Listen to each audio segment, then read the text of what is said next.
BBMP ಆಸ್ತಿಯ ವ್ಯಾಪ್ತಿಗೆ ಬರುವಂತ ಆಸ್ತಿ ತೆರಿಗೆ ಪಾವತಿದಾರರು ಎಚ್ಚರವನ್ನ ವಹಿಸಬೇಕಿದೆ. ಪಾಲಿಕೆ ನೋಟಿಸ್ಗೆ ಡೋಂಟ್ ಕೇರ್ ಅಂತ ಅಂದವರು ಕೆಲವರು ಇರ್ತಾರೆ. ಹೀಗಾಗಿ ಈಗ ಬಿಬಿಎಂಪಿ ಅಂತವರಿಗೆ ಶಾಕ್ ಕೊಡೋದಕ್ಕೆ ಅಂತ ಸಿದ್ಧತೆ ಮಾಡಿಕೊಳ್ತಾ ಇದೆ. ತೆರಿಗೆ ಪಾವತಿ ಆಗದ ಆಸ್ತಿಗಳ ಜಪ್ತಿಗೆ ಬಿಬಿಎಂಪಿ ಅಧಿಕಾರಿಗಳು ನಿರ್ಧಾರವನ್ನ ತೆಗೆದುಕೊಂಡಿದ್ದಾರೆ. ನೋಟಿಸ್ ಕೊಟ್ಟರೂ ಕೂಡ ಕೆಲವರು ಡೋಂಟ್ ಕೇರ್ ಅಂತೇಳಿ ನಿರ್ಲಕ್ಷ್ಯವನ್ನ ವಹಿಸಿರ್ತಾರೆ. ಅಂತವರಿಗೆ ಬಿಬಿಎಂಪಿ ಮತ್ತೆ ನೋಟಿಸ್ ಅನ್ನ ಕೊಡುತ್ತೆ. ವಾಣಿಜ್ಯೇತರ ಆಸ್ತಿಗಳಿಗೆ ಬೀಗ ಹಾಕೋದಕ್ಕೆ ಅಂತ ಬಿಬಿಎಂಪಿ ಅಧಿಕಾರಿಗಳು ಸಿದ್ಧರಾಗಿದ್ದಾರೆ. ಇಲ್ಲಿವರೆಗೂ ಕೂಡ ನೋಟಿಸ್ ಕೊಟ್ಟಿದ್ದಾಯ್ತು, ನೀವು ಕೇರ್ ಅನ್ಲಿಲ್ಲ ಅಂತ ಅಂದ್ರೆ ಈಗ ಇವ್ರು ಕೇರ್ ತೆಗೆದುಕೊಳ್ತಾರೆ. ಪಶ್ಚಿಮ ಹಾಗೂ ಪೂರ್ವ ವಲಯದಲ್ಲಿ ಬೀಗ ಹಾಕೋದಕ್ಕೆ ಅಂತ ಅಧಿಕಾರಿಗಳು ತಯಾರಿ ನಡೆಸಿದ್ದಾರೆ. ವಿಶೇಷ ಅಭಿಯಾನದ ಅಡಿಯಲ್ಲಿ ತೆರಿಗೆ ಸಂಗ್ರಹಕ್ಕೆ ಬಿಬಿಎಂಪಿ ಅಧಿಕಾರಿಗಳು ಈ ರೀತಿಯಾಗಿ ಒಂದು ಪ್ಲಾನ್ ಮಾಡ್ಕೊಳ್ತಾ ಇದ್ದಾರೆ. ಟ್ಯಾಕ್ಸ್ ಕಟ್ಟದೆ ಸತಾಯಿಸ್ತಾ ಇರುವಂತ ಆಸ್ತಿಗಳ ಪಟ್ಟಿ ಮಾಡಿಕೊಂಡಿದ್ದಾರೆ ಬಿಬಿಎಂಪಿ ಅಧಿಕಾರಿಗಳು. ಹೀಗಾಗಿ ಅವರೆಲ್ಲರ ಆಸ್ತಿ ಕೂಡ ಜಪ್ತಿ ಆಗುತ್ತೆ. ಯಾವ್ಯಾವ ಆಸ್ತಿಗೆ ತೆರಿಗೆ ಕಟ್ಟಿಲ್ವೋ ಅಂತಹ ಆಸ್ತಿಗಳು. 3 ನೋಟಿಸ್ಗೆ ಕವಡೆ ಕಾಸಿನ ಬೆಲೆ ಕೊಡಂತ ಮಾಲೀಕರ ಲಿಸ್ಟ್ ಅನ್ನ ಈಗಾಗಲೇ ತೆಗೆದುಕೊಂಡಿದ್ದಾರೆ. ಅವರ ವಿರುದ್ಧ ಕ್ರಮ ವಹಿಸ್ತಾರೆ. ಮುಲಾಜಿಲ್ಲದೆ ಆಸ್ತಿಗಳಿಗೆ ಬೀಗ ಹಾಕೋದಕ್ಕೆ ಅಂತ ಕಂದಾಯ ಅಧಿಕಾರಿಗಳು ಈಗ ತಯಾರಿಯನ್ನ ಮಾಡಿಕೊಂಡಿದ್ದಾರೆ. ಬಿಬಿಎಂಪಿ ಮುಖ್ಯ ಆಯುಕ್ತರು ಆಗಿರುವಂಥ ತುಷಾರ್ ಗಿರಿನಾಥ್ ಅವರ ಆದೇಶ ಆಯಿತು. ಇಲ್ಲಿವರೆಗೂ ಕೂಡ 3 ಬಾರಿ ನೋಟಿಸ್ ಕೊಟ್ಟಿರ್ತಾರೆ. ಹಾಗಿದ್ರೂ ಕೂಡ ಕೆಲವರು ನಿರ್ಲಕ್ಷ್ಯ ವಹಿಸಿರ್ತಾರೆ. ಬಿಡು, ನಾಳೆ ಕಟ್ಟಿದ್ರಾಯ್ತು, ನಾಡಿದ್ದು ಕಟ್ಟಿದ್ರಾಯ್ತು, ಅಥವಾ ಅದ್ರದ್ದು ಅವಧಿ ಮುಗಿದು ಹೋದ್ರೂ ಕೂಡ ಕೇರ್ ಮಾಡಲ್ಲ. ಆ ರೀತಿಯಾಗಿ ಯಾರು ಕ್ಯಾರೇ ಮಾಡದೆ ಓಡಾಡ್ತಾ ಇದ್ದಾರೋ ಅಂಥವರ ಆಸ್ತಿಗಳನ್ನ ಜಪ್ತಿ ಮಾಡ್ತಾರೆ, ಬೀಗ ಹಾಕ್ತಾರೆ. ಆ ಬೀಗ ಜಡಿಯೋದಕ್ಕೆ ಬೇಕಾಗಿರುವಂಥ ಎಲ್ಲ ಸಿದ್ಧತೆಗಳು ಈಗ ನಡೀತಾ ಇದೆ. ಈಗಾಗಲೇ ಲಿಸ್ಟ್ ಮಾಡ್ಕೊಂಡಿದ್ದಾರೆ ಬಿಬಿಎಂಪಿ ಅಧಿಕಾರಿಗಳು.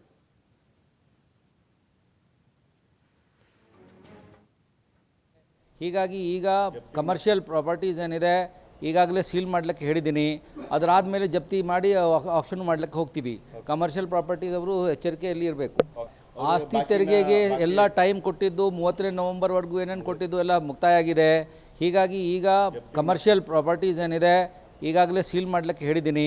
ಅದರಾದಮೇಲೆ ಜಪ್ತಿ ಮಾಡಿ ಆಕ್ಷನ್ ಮಾಡಲಿಕ್ಕೆ ಹೋಗ್ತೀವಿ. ಕಮರ್ಷಿಯಲ್ ಪ್ರಾಪರ್ಟೀಸ್ ಅವರು ಎಚ್ಚರಿಕೆಯಲ್ಲಿ ಇರಬೇಕು. ಮತ್ತಷ್ಟು ಡೀಟೇಲ್ಸ್ ಕೊಡ್ತಾರೆ ಪ್ರತಿನಿಧಿ ಗಣೇಶ್ ಹೆಗ್ಡೆ. ಗಣೇಶ್, ಈಗಾಗಲೇ ಬಿಬಿಎಂಪಿ ಅಧಿಕಾರಿಗಳು ಒಂದಷ್ಟು ತಯಾರಿ ಮಾಡ್ಕೊಂಡಿರೋದು ಯಾತಕ್ಕಾಗಿ ಅಂದರೆ ಯಾರ್ಯಾರಿಗೆ ನೋಟಿಸ್ ಕೊಟ್ಟಿದ್ರೋ ತೆರಿಗೆ ಪಾವತಿ ಮಾಡದೇ ಇರೋರಿಗೆ ಅಂಥವ್ರು ನಿರ್ಲಕ್ಷ್ಯ ಮಾಡಿರ್ತಾರಲ್ಲ ಅವರ ವಿರುದ್ಧ ಕ್ರಮ ತೆಗೆದುಕೊಳ್ಳೋದಕ್ಕೆ. ಈ ಪ್ರೊಸೀಜರ್ ಹೇಗೆ ನಡೆಯುತ್ತೆ ಅಂತ? ಸೌಖ್ಯ, ಮುಖ್ಯವಾಗಿ ಈಗಾಗಲೇ ಕಳೆದ 1 ವರ್ಷದಲ್ಲಿ ಹಲವು ಆಸ್ತಿ ಮಾಲೀಕರಿಗೆ ಅಂತಂದ್ರೆ ನೋಟಿಸ್ ಅನ್ನ ನೀಡಲಾಗಿರುವಂತದ್ದು. ಬಿಬಿಎಂಪಿ ವ್ಯಾಪ್ತಿಯಲ್ಲಿ ಇರುವಂತಹ ಆಸ್ತಿ ಮಾಲೀಕರು ಏನಿರ್ತಾರೆ ಅವರಿಗೆ ಮೂರು ನೋಟಿಸ್ ಅನ್ನು ನೀಡಲಾಗುತ್ತೆ. 15 ದಿನಗಳಿಗೆ ಒಮ್ಮೆ ಒಂದು ನೋಟಿಸು, 1 ತಿಂಗಳಿಗೆ ಒಮ್ಮೆ ಒಂದು ನೋಟಿಸು, ಹಾಗೇನೆ ಮತ್ತೆ 1 ತಿಂಗಳಿಗೆ ಒಮ್ಮೆ ನೋಟಿಸ್ ಅಂತಾನೆ 3 ತಿಂಗಳ ಅಂತಂದ್ರೆ 2.5 ತಿಂಗಳ ಕಾಲಾವಕಾಶವನ್ನು ಕೂಡ ನೀಡಲಾಗಿರುತ್ತೆ. ಆದ್ರೆ ಬಿಬಿಎಂಪಿ ಇಂದ ಏನ್ ಮಾಡ್ಲಿಕ್ಕೆ ಸಾಧ್ಯ ಆಗತ್ತೆ? ನಾವು ಇಷ್ಟಬದ್ಧಾಗಿ ಇರ್ತೀವಿ, ಆ ನೋಟಿಸ್ಗಳನ್ನ ನಾವು ಆನ್ಸರ್ ಮಾಡ್ಬೇಕಾ, ಸುಮ್ಮನೆ ಸ್ವಲ್ಪ ದುಡ್ಡು ಗಿಟ್ಟು ಕೊಟ್ರೆ ಆಯ್ತು ಅನ್ನುವಂತಹ ಒಂದಿಷ್ಟು ಅಸಡ್ಡೆಗಳು ಆಸ್ತಿ ಮಾಲೀಕರು ಇತ್ತು. ಕೆಲವರು ಕೊಡಕ್ ಹೋದಾಗಲೂ ಕೂಡ ಒಂದಿಷ್ಟು ಗಲಾಟೆಗಳಾಗಿತ್ತು ಅನ್ನುವಂತಹ ಮಾಹಿತಿ ಇದೆ. ಹಾಗಾಗಿ ಈಗ ಪಾಲಿಕೆ ಕಂದಾಯ ಇಲಾಖೆ ಏನಿದೆ ನೇರವಾಗಿ ಯಾರು ಬಾಕಿಯನ್ನ ಉಳಿಸ್ಕೊಂಡಂತವ್ರು, ಹಾಗೇನೆ ಬಿಬಿಎಂಪಿಗೆ ನೋಟಿಸ್ಗೆ ಕ್ಯಾರೆ ಅನ್ನುವಂತಹ ಆಸ್ತಿ ಮಾಲೀಕರ ಜಪ್ತಿ ಅಥವಾ ಬೀಗವನ್ನು ಹಾಕುವಂತ ಪ್ರಕ್ರಿಯೆ ಮಾಡ್ತಾ ಇರುವಂತದ್ದು.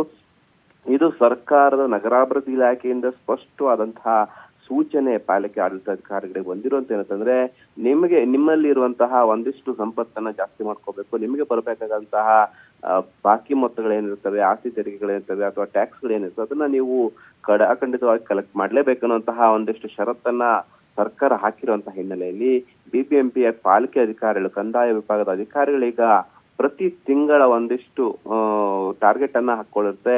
ಈಗಾಗಲೇ 5,000 ಕೋಟಿಗೂ ಹೆಚ್ಚು ಮೊತ್ತ ಕಳೆದ ವರ್ಷ 2024ರಲ್ಲಿ ಕಲೆಕ್ಟ್ ಆಗಿರುವಂತದ್ದು. ಹಾಗಾಗಿ ಅದಕ್ಕಿಂತಲೂ ಜಾಸ್ತಿ ಸಂಗ್ರಹ ಆಗ್ಬೇಕು ಅನ್ನುವಂತಹ ನಿಟ್ಟಿನಲ್ಲಿ ಕಡೆ ಅಸ್ತ್ರ ಕಟ್ಟಕಡೆ ಇರುವಂತ ಸ್ಟೆಪ್ ಅನ್ನ ಪಾಲಿಕೆ ಆಡಳಿತವರ್ಗ ಇಟ್ಟಿರುವಂತದ್ದು.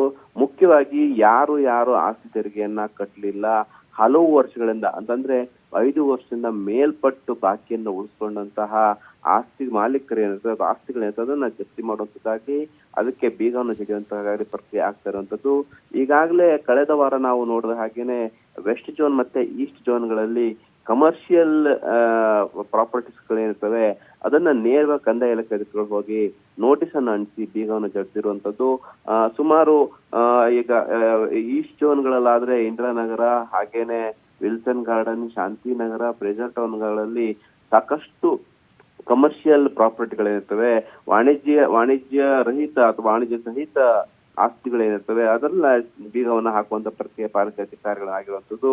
ಇವತ್ತಿನಿಂದ ವಾಣಿಜ್ಯ ರಹಿತ ಅಂತಂದ್ರೆ ಸ್ವಂತ ಮನೆಗಳನ್ನು ಕಟ್ಕೊಂಡಿರ್ತಾರೆ, ಸೈಟ್ಗಳನ್ನ ಇಟ್ಕೊಂಡಿರ್ತಾರೆ, ಬಾಡಿಗೆ ಮನೆಗಳನ್ನು ಕಟ್ಟಿ ಬಾಡಿಗೆಗಳನ್ನ ಬಿಟ್ಟಿರ್ತಾರೆ. ಅಂತಹ ಒಂದಿಷ್ಟು ಪ್ರಾಪರ್ಟಿಗಳನ್ನು ಇಷ್ಟನ್ನ ಪಾಲಿಕೆ ಮಾಡ್ಕೊಂಡಿದೆ.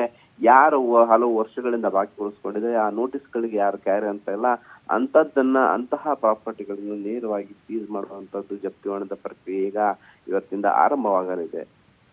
Thank you Ganesh ಡೀಟೇಲ್ಸ್ಗೆ.